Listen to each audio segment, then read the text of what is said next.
República 22 começou, então vamos animar que tem muita coisa boa vindo aí. Oh yes!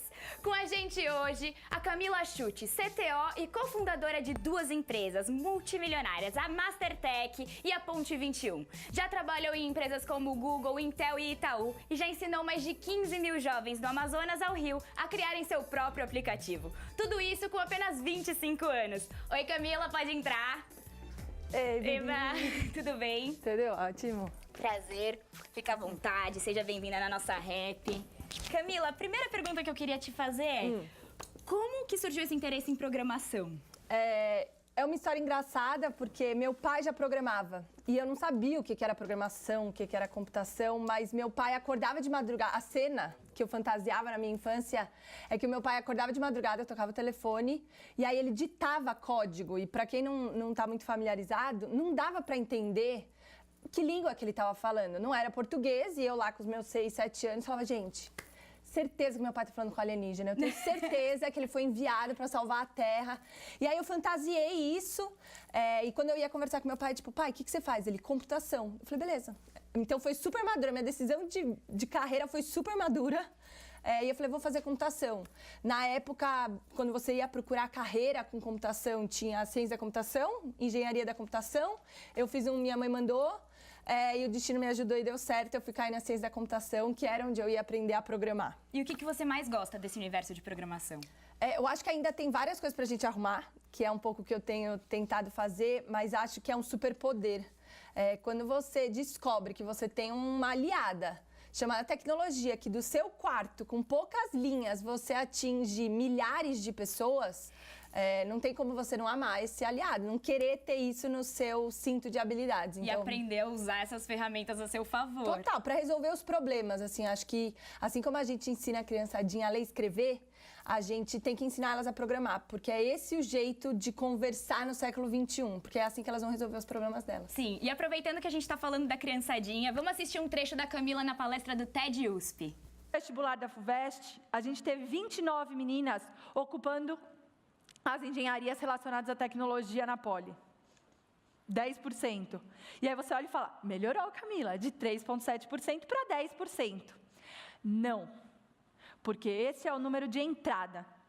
Se eu contar que eu tenho 79% de existência feminina logo no primeiro ano, esse número vai chegar rapidinho nos 3,7%. E a gente não pode continuar deixando isso acontecer. O que fez a gente chegar nessa situação que a gente se encontra hoje, nesse presente, maravilhoso, onde as meninas não estão representadas? A gente cria até hoje as meninas diferentes. A gente dá a bonequinha e fala que ela tem que ser mãe, que ela tem que brincar de cozinha e ser professora. Enquanto a gente dá para os meninos o foguete, ele pode sonhar em ser astronauta. O computador fica na sala, no quarto dele. E ele pode trabalhar e jogar o que ele quiser. Por que será, né, que a gente precisa ter a boneca e os homens o computador? Acho que é uma desconstrução que a gente vai ter que fazer, Bibi. Eu lembro até hoje, quando meu pai foi ver minha primeira palestra, ele começou a chorar copiosamente, falando, filha, eu destruí sua vida, me perdoa. E acho que é uma desconstrução social. Tá tão enraizado que a gente precisa criar essa dicotomia entre gêneros, que a gente vai ter que forçar um pouco a barra, assim. Quando eu vejo computadores rosa, eu acho que é uma fase de transição. A gente vai ter que fazer um pouco isso até todo mundo perceber que, no fundo, é todo mundo ser humano e que a gente tem que desenvolver essas habilidades em todo mundo. Eu lembro que na primeira aula de álgebra linear eu tive uma dificuldade horrível, assim, foi muito difícil pra mim. E aí alguém falou assim, Camila, é que você não tem visão espacial. E aquilo, tipo, porra, velho, mas onde que eu compro visão espacial? Onde que eu aprendo visão espacial? Que negócio é esse?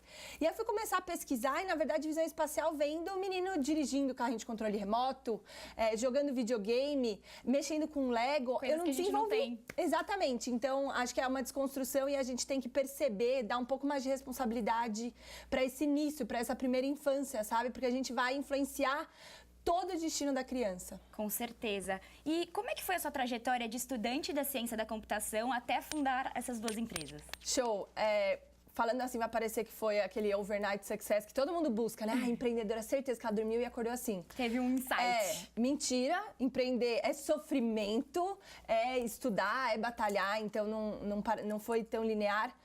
Mas eu tinha certeza que eu ia trabalhar na NASA, então eu queria sair de uma estudante e trabalhar na NASA. E aí alguém me falou que precisava ter mestrado, e aí eu fiz junto com a graduação as matérias do mestrado. Eu precisava ser rápida, eu precisava provar para todo mundo que eu ia conseguir, enfim. A sua ideia era trabalhar na NASA. E aí eu mirei na NASA, acertei no Google, o que também não é ruim, certo?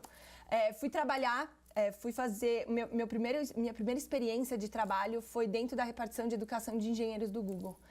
E para mim aquilo foi a revelação. Eu já trabalhava com educação no Brasil, mas eu não via a minha carreira trabalhando com educação de tecnologia. E aí eu falei, não, é isso que eu quero fazer. Mentira, esse lance da NASA aí é só porque eu precisava provar para todo mundo. Eu não quero fazer foguete, eu quero ensinar as pessoas, é outra coisa. E aí eu voltei pro Brasil e fui tentar entender onde eu ia arrumar emprego. E aí, tipo, esse emprego não existia no Brasil. Mas, ao mesmo tempo, eu também não me bastava ficar fora do país. Assim, resolver os problemas dos Estados Unidos era super legal, mas não era pra mim. Assim, eu tinha uma dívida meio com o país. E aí eu falei, então vamos ter que inventar esse trabalho aí. E aí comecei, já tinha uma relação com o mundo de empreendedorismo, com o ecossistema aqui no Brasil, por ser desenvolvedora, que é o que falta. A pensar em criar essas... Exatamente. Mas daqui a pouco eu vou perguntar mais das empresas. Show.